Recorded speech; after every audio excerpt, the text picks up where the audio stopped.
Bismillahirrahmanirrahim. Assalamualaikum warahmatullahi wabarakatuh. Alhamdulillah, tsumma alhamdulillah, wassalatu wassalamu ala rasulillah wa ala alihi wa sahbihi wa walah wa la hawla wa la quwata illa billah, amma ba'd. Oke, mari kita bahas tentang materi perisai rezeki dan pendalaman dari part yang sebelumnya. Mungkin sebagian di antara Anda ketika melihat video sebelumnya mengatakan bahwa aduh, materinya kok berat sekali ya bicara tentang dosa. Saya ingin mengajak Anda semua untuk melihat gambaran keseluruhannya, bahwa sebenarnya Allah Subhanahu wa Ta'ala berikan keajaiban untuk Anda. Kan di video sebelumnya saya sudah mengatakan bahwa manusia itu ajaib. Anda adalah orang yang ajaib. Tapi kenapa tidak ajaib? Karena ada dosa yang menghalangi. Sebenarnya bicara tentang logika ini malah jauh lebih sederhana dibandingkan dengan ilmu-ilmu yang selama ini kita pelajari. Kita ingin mendapatkan sesuatu lalu kemudian kita bekerja keras. Padahal sebenarnya tidak perlu bekerja keras seperti itu. Kalau seandainya kita tahu logika berpikir ini, hilangkan saja dari dosa, hilangkan saja perisainya, maka keajaiban akan datang pada kehidupan Anda. Malah sebenarnya logikanya jauh lebih sederhana. So, saya ingin mengajak Anda semua untuk melihat ini sebagai sebuah proses. Ketika kita ingin mendapatkan keajaiban, maka sederhana. Hilangkan saja dosanya, maka insya Allah rezeki akan datang dengan sendirinya. Kan sederhana. Dibandingkan dengan kita harus bekerja keras. Betapa banyak orang yang bekerja keras, tapi dia masih menggunakan perisainya kemana-mana. Ya, dia pegang perisainya, dia pegang dosanya. Kemudian dia berusaha, dia bekerja, pergi pagi pulang sore, pergi pagi pulang malam. Bukannya malah mendapatkan sesuatu, malah dia akan mendapatkan hal yang tidak nyaman dalam kehidupannya. Ilmu magnet rezeki tujuannya bukan untuk memperberat. Sebaliknya, ilmu magnet rezeki bahkan untuk memperingan kita mencari rezeki. Ketika Anda sudah mau menerima logika ini bahwa perisai rezeki kita lah yang menghalangi dari keajaiban rezeki kita, maka bismillah, materi yang berikutnya akan bermanfaat untuk kita semua. Perkenankan saya menceritakan tentang awal mula saya bertemu dengan ilmu magnet rezeki ini. Satu saat saya berjalan bersama dengan sahabat saya, ada 12 orang. Ada satu orang sahabat saya bertanya kepada seorang guru, "Kiai, kenapa sih hidup ini penuh krisis, ngantri BBM, banyak orang miskin dan seterusnya?" Saat itu saya masih berpikir logika. Ya iyalah mungkin karena orang tuanya nggak kasih pendidikan. Ya iyalah mungkin karena dia malas. Ya iyalah mungkin dia nggak memiliki ilmu bisnis dan seterusnya. Tapi ternyata pertanyaan sesederhana itu dijawab dengan serius oleh Kiai. Kiai bertanya balik, sebenarnya untuk apa diciptakan manusia? Saya menjawab untuk beribadah gitu ya. Tapi kemudian kata Kiai, salah. Untuk apa beribadah? Aduh, saya agak kaget ya. Karena baru ketemu dengan seorang Kiai yang mengatakan hal seperti ini. Karena sebelumnya saya meyakini bahwa hidup adalah untuk beribadah. Wa ma khalaqtul jinna wal insa illa liya'budun. Tapi kata Kiai, bukan untuk itu. Saya jawab lagi, untuk menjadi khalifah Kiai. Salah kata Kiai. Ya karena salah semua ya udah saya diam aja. Lalu kemudian Kiai mengatakan, sebenarnya Allah menciptakan kita untuk dimuliakan dan dimanja. Allah menciptakan kita untuk berbahagia. Allah menciptakan kita untuk bersenang-senang. Allah nggak mau kita susah. Allah nggak mau kita berat. Allah nggak mau kita capek-capek mencari nafkah. Kata Kiai seperti itu. Sebenarnya ketika diciptakan oleh Allah Subhanahu wa Ta'ala manusia, tujuannya satu, untuk dimuliakan dan dimanja. Ketika diciptakan Nabi Adam, lalu kemudian Allah Subhanahu wa Ta'ala memerintahkan kepada Nabi Adam, uskun anta wa zaujukal jannah. Duduk diam engkau ya Adam beserta istrimu di syurga. Wa kula minha ragadan haitsu syi'tuma. Makan semua yang ada. Akhirnya begitulah kehidupan kita. Manusia awalnya untuk menikmati semua yang Allah Subhanahu wa Ta'ala ciptakan untuk kita.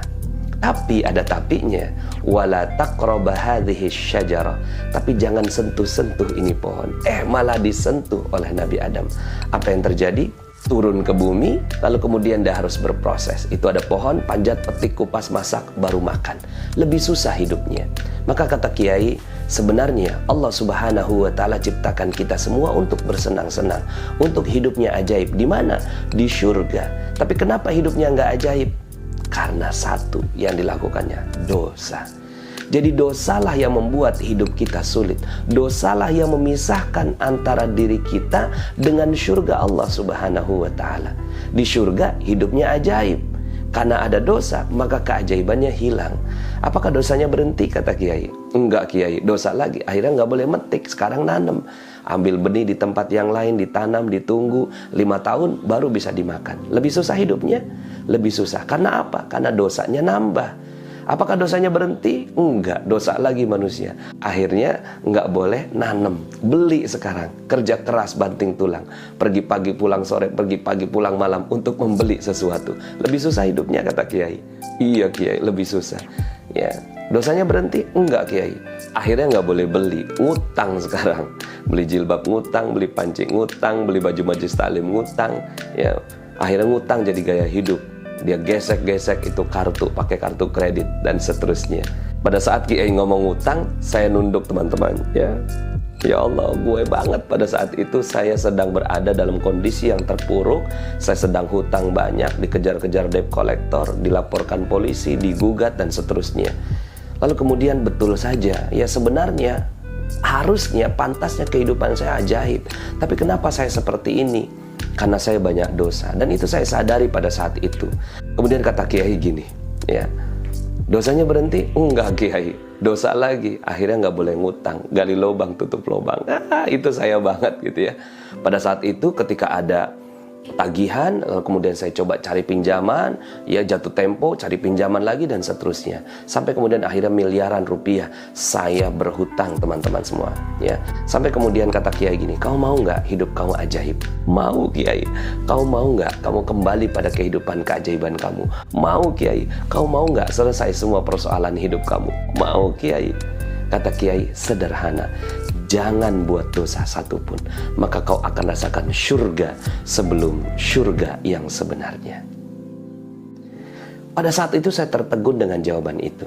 Kamu juga pernah hidupnya ajaib, tinggal diulangi saja. Kata Kiai seperti itu ke saya. Lalu kemudian pulang dari rumah Kiai itu, saya menangis sejadi-jadinya. Karena saya ingin hidupnya ajaib, tapi saya nggak bisa seperti itu. Sampai kemudian akhirnya, kata Kiai kan begini, apa yang terbetik di benak langsung terwujud, seakan dimanja oleh Allah. Itulah gaya hidup di surga. Kamu pernah mengalami hal seperti itu? Saya coba berpikir, ada nggak kehidupan saya yang ajaib? Pada saat itu perenungan saya sampai pada sebuah kisah. Jadi saya bertemu dengan Kiai itu tahun 2010. Nah sementara saya bertemu dengan sebuah kisah yang terjadi pada kehidupan saya di tahun 2002. Pada saat itu saya ikut istri dapat beasiswa S2 di Malaysia.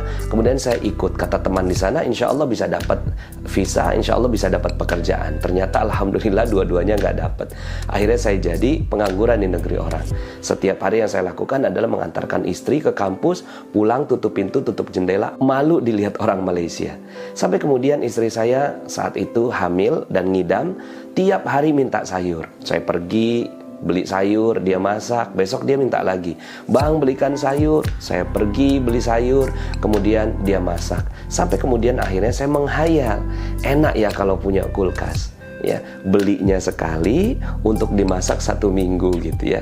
Mungkin teman-teman semua pernah ngelihat film kartun gitu, jatuh itu ada burung-burung yang terbang gitu ya. Saya itu setiap istri saya bilang, bang belikan sayur, di kepala saya itu kulkas gitu ya. Saya menghayal. Cuma yang saya bisa lakukan hanya itu, menghayal. Beli nggak bisa, ngeredit nggak bisa. Karena saya waktu itu nggak kerja dan nggak punya penghasilan. Istri saya pun penghasilannya nggak begitu banyak. Enaknya pengangguran itu kan dekat dengan masjid gitu ya. Setiap ada azan, saya datang ke masjid. Nah pada saat itu, saya berdoa. Ya doanya bener, Rabbana atina fid dunya hasanah. Tapi kepala mikirnya kulkas ya Allah, kulkas ya Allah. Sampai kemudian ketika keluar dari masjid, ada kulkas dibuang. Ya, saya dekati kulkas itu, saya buka pintunya, kemudian saya lihat masih ada bunga esnya, berarti baru dibuang. Nah, orang Malaysia itu baik hati. Kalau mereka mau ganti perabot, tinggal letakkan perabot yang lama di depan. Silakan diambil sama siapa saja. Tinggal rebutan aja sama orang India, Bangladesh, dan Indonesia. Nah, pada saat itu saya belum pernah memulung sebesar itu. Ya, kalau yang kecil-kecil saya udah lihai gitu ya. Sepatu, sendal, blender, mainan anak itu udah lihai. Tapi ini kan besar. Apalagi saya sedang diawasi oleh polisi imigrasi. Kemudian saya telepon teman saya, Pak Dodi, ini ada kulkas dibuang, boleh nggak kita tarik? Jomlah, tariklah. Kemudian akhirnya teman saya itu bawa motornya, letakkan di atas motor, nyampe rumah, nyala. Oh ini yang dimaksud sama Kiai. Kamu pernah hidupnya ajaib. Pada saat itu saya berpikir, oh mungkin ini yang dimaksud Kiai. Saya pada saat itu nggak bekerja, saya nggak beli itu kulkas, saya nggak nyicil itu kulkas. Kemudian kulkas itu datang pada kehidupan kami hanya dengan berpikir, oh ini barangkali, ya kata Kiai, terbetik di benak, langsung terwujud, seakan dimanja oleh Allah. Pada saat itu teman-teman semua, saya seperti memiliki energi yang luar biasa. Oh iya betul, saya pernah hidupnya ajaib. Dan kata Kiai, tinggal diulangi. Nah, faktor yang saya pelajari adalah, kita nggak mungkin juga kan, ya, nggak buat dosa satupun gitu ya. Mana mungkin, kata Kiai kan, jangan buat dosa satupun. Kita manusia biasa. Oke, mungkin orang-orang seperti Kiai, orang-orang yang waro, yang zuhud dan seterusnya sudah mampu seperti itu. Nah, derajat untuk saya ini akhirnya berhati-hati dari dosa. Maka itu yang menjadi tagline bagi saya. Ketika berhati-hati dari dosa, akan terjadi keajaiban. Ketika berhati-hati dari dosa, kau akan rasakan syurga sebelum syurga yang sebenarnya. Pada saat itu saya juga berdiskusi dengan beliau, bukankah kita belum masuk syurga, Kiai? Kata Kiai, jarak antara syurga akhirat dengan syurga dunia setipis kematian. Tapi keajaibannya sudah ada sekarang. Syurganya sudah ada sekarang. Setelah itu, saya memiliki energi luar biasa. Oh ya betul, saya hidupnya bisa ajaib. Dan insya Allah hutang-hutang saya, amanah-amanah saya, semua hal-hal yang saya inginkan bisa terjadi pada kehidupan saya. Dulu saya menamakan ini ilmunya ilmu kulkas, ya. Saya menamakan ini ilmu kulkas. Saya hanya berpikir di kepala, sering datang terwujud. Dan ternyata betul. Nah, faktornya satu saja, faktornya sederhana. Berhati-hati dari dosa. Nah, setelah itu teman-teman, saya ketika ada keinginan, saya hanya berpikir di kepala, saya hanya merasakan dalam hati saya, lalu kemudian tiba-tiba terwujud. Ya Allah, saya pengen pergi umroh. Alhamdulillah, saya baru 33 kali pergi umroh. Saya harus berhati-hati berbicara seperti ini, karena sebenarnya saya nggak bisa apa-apa. Saya hanya memesan keajaiban. Cuma itulah Allah Subhanahu wa Ta'ala. Yang saya ingin sampaikan kepada Anda semua adalah keajaiban Allah Subhanahu wa Ta'ala. Yang hebat ya tentunya Allah. Saya nggak bisa apa-apa, saya hanya memesan keajaiban. Saya hanya berpikir di kepala, ya Allah, saya pengen pergi umroh. Waktu itu saya pernah mendengarkan ceramah Ustadz Yusuf Mansur, kalau jarak antara beliau dengan Ka'bah itu seperti pintu samping, ya, ngebuka udah Ka'bah. Dalam hati saya, ya Allah, saya pengen seperti itu. Lalu kemudian saya tanamkan pakai ilmu kulkas gitu ya, yang dulu saya yakini. Subhanallah, tiba-tiba ada yang telepon, Pak Nas, ini ada Ustadz nggak jadi berangkat, boleh nggak Pak Nas gantikan? Tapi saya bukan Ustadz, udah gampang Pak Nas, yang lainnya semua akan ada mutawif di sana. Subhanallah, saya malah menjadi pembimbing free, gratis. Dan setelah itu saya ngomong sama jamaah, jamaah mohon maaf ya, setelah selesai itu ya acara, saya sebenarnya adalah ustadz pengganti, mohon maaf kalau seandainya pelayanan saya kurang maksimal. Ternyata setelah itu jamaah malah laporan ke travel, dan akhirnya saya dijadikan sebagai pembimbing umroh dan haji di Mihrab Qalbi Travel. Hanya berpikir, ya Allah pengen pergi umroh, tiba-tiba berkali-kali. Bahkan dengan itu semua, ya saya akhirnya bisa keliling dunia, ya. Saya bisa pergi ke Mesir, ke Abu Dhabi, kemudian ke Dubai, kemudian ke Petra, kemudian ke Masjidil Aqsa. Subhanallah, ya. Bukan saya yang hebat, ya. Misi saya dalam menyampaikan ilmu magnet rezeki ini adalah fa'amma bi ni'mati rabbika fahaddits. Maka nikmat Rabbmu sebarkanlah. Ini adalah testimoni. Yang saya testimoni adalah kekuatan Allah Subhanahu wa Ta'ala. Maka kalau seandainya Anda mau melakukannya, insya Allah Anda bisa. Saya pun berpikir, ya Allah, saya pengen sekali keliling dunia. Akhirnya ya saya dengan istri saya ya pergi keliling dunia dengan ilmu magnet rezeki ini. Hanya berpikir di kepala, ya Allah, saya pengen pergi keliling dunia. Akhirnya kita pergi ke Singapura, ke Malaysia, kemudian ke Turki, ke Korea, ke Jepang, kemudian ke Eropa, ya, kemudian ke Belgia, ke Nederland, ke London, ke Paris, ke Barcelona, ke Andalusia, ke Hawaii. Subhanallah, luar biasa. Sekali lagi, bukan saya yang hebat, tapi ada kekuatan maha dahsyat. Dan ternyata faktornya cuma satu: berhati-hati dari dosa. Yang penting adalah pada saat kita berhati-hati dari dosa, maka keajaiban itu akan sangat-sangat mudah sekali datang pada kehidupan kita. So, saya ingin mengajak Anda semua untuk memandang ilmu ini dengan gembira. Saya ingin mengajak Anda semua memandang ilmu ini dengan optimis, ya. Bukan dengan memandang, saya kan banyak dosanya. Tidak. Allah Subhanahu wa Ta'ala mau mengampuni dosa-dosa kita. Asalkan kita mau mendekat kepada Allah Subhanahu wa Ta'ala. Dalam sebuah hadis dikatakan ketika kita mendekat kepada Allah 1 langkah, Allah mendekat 1000 langkah. Ketika kita mendekat kepada Allah dengan berjalan, Allah mendekat kepada kita dengan berlari. Kita semua makhluk penuh dosa. Bahkan mungkin saya dosanya lebih banyak daripada Anda. Pada intinya, Anda adalah orang yang ajaib. Asalkan mau menurunkan perisai rezeki, asalkan mau menurunkan dosa kita. So, bagi teman-teman yang ingin rezekinya berlimpah, hutangnya lunas, piutangnya terbayar, proyeknya berjalan lancar, gajinya naik, jabatannya tinggi, badannya makin sehat dan prima, kita turunkan perlahan-lahan perisai rezeki kita. Setelah itu, Anda minta apa saja kepada Allah Subhanahu wa Ta'ala, maka insya Allah Dia akan mengizinkan keajaiban itu terjadi pada kehidupan Anda. Itu yang terjadi pada kehidupan saya dan juga para teman-teman yang mencintai ilmu magnet rezeki. Maka itu pun juga yang akan terjadi pada kehidupan Anda. Insya Allah Anda adalah makhluk yang ajaib. Tinggal kita sempurnakan faktor-faktornya.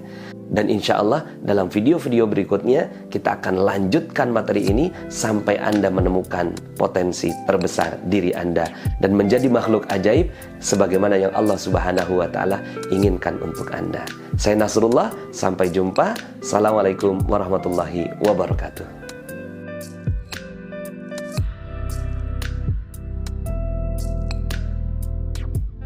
Pada saat Kiai ngomong ngutang, saya nunduk teman-teman semua.